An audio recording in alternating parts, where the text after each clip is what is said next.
14 లక్షల కోట్ల అప్పు నుంచి 9 లక్షల కోట్లు, అది కూడా బిల్లులతో కలిపి ఫైనల్గా 7,80,000 కోట్లు లెక్క ఒకటి. అది కూడా ఏంటి, కార్పొరేషన్ల బిల్లులు లేకపోతే కార్పొరేషన్ల అప్పులు, ఇతరత్ర అప్పులన్నీ కలిపి.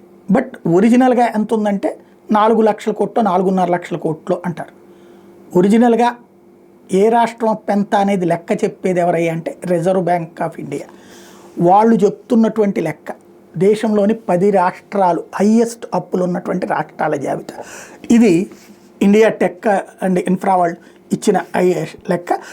మనదప్పుడు దేశంలోనే హయ్యెస్ట్ అప్పు ఇట్లాంటివన్నీ చెప్పుకొచ్చారు కదా. తమిళనాడు 8.3 లక్షల కోట్ల అప్పు, ఉత్తరప్రదేశ్ 7.7 లక్షల కోట్ల అప్పు, మహారాష్ట్ర 7.2 లక్షల కోట్ల అప్పు, వెస్ట్ బెంగాల్ 6.6 లక్షల కోట్లు, కర్ణాటక 6 లక్షల కోట్లు, రాజస్థాన్ 5.6 లక్షల కోట్లు, ఆంధ్రప్రదేశ్ 4.9 లక్షల కోట్లు, గుజరాత్ 4.7 లక్షల కోట్లు, కేరళ 4.3 లక్షల కోట్లు, మధ్యప్రదేశ్ 4.2 లక్షల కోట్లు. ఇది అప్పు అధికారికమైనటువంటి లెక్క.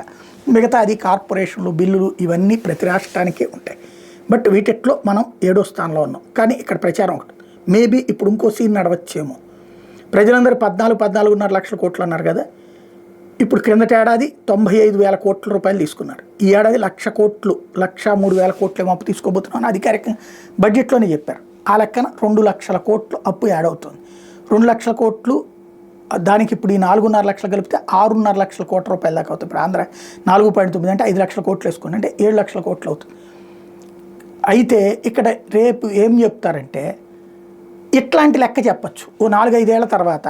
ఇప్పుడు ఇట్లా అధికారంగా రిజర్వ్ బ్యాంక్ లెక్కో లేకపోతే ఏ కాగు లెక్కో చూపించి, కాగులోను రిజర్వ్ బ్యాంక్ తప్పు అసలు లెక్క చెప్తున్నాయి ఇట్లాంటి. కానీ దాన్ని కూడా తప్పు ప్రచారం చేసి పేపర్లో, టీవీలో ఇట్లా ప్రచారం చేశారు కదా.